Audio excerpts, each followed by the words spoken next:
the number one answer for that is oil. They struck oil a couple decades back, and that was the main thing. That really just got their economy moving. Once they got into the oil industry, just overall the government started making more money off of taxes, and yeah, the oil industry really just kind of pushed Norway into, pretty much now it's the best country to live in, as declared by the UN and several other places. So just having that, wealth of resources in a country where there's not a lot of people really just kind of lined it up, and it just kind of, made the perfect little lineup for Norway to, kind of shoot to the top, I guess you could say. Other than that, the way they manage their resources, they're very careful about that. Like, they're willing to spend just kind of out of their Norwegian values on different things, like, helping the poor, helping kids get through public school, and, just making sure everyone has it, has a good time, and, is doing what they want to with life. Other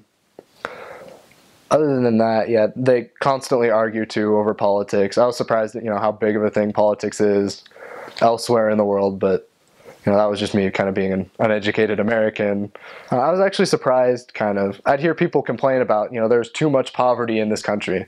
I thought, oh, just look around you. It's all over the place everywhere else. If anything, this is where it's, at its best. There's almost no poverty here, but still it's, Norwegians just have that idea that, poverty is this terrible thing and they want it gone.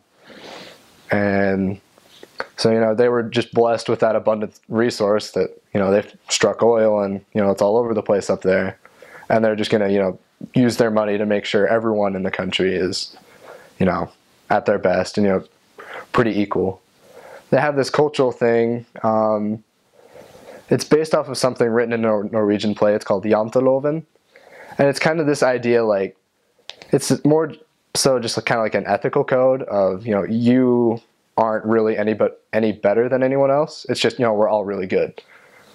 It's this idea of, you really should, hold yourself above anyone else. And it really kind of, to me, it struck me as, we're all spiritual sons and daughters of our Heavenly Father. I don't really have any right to say I'm better than him. He's an equal to me. He's, just as good of a person as I am. I should have just as much respect for him. And, that was something that really surprised me about Norwegian culture, and something that I really liked was just, their respect for pretty much everyone around them.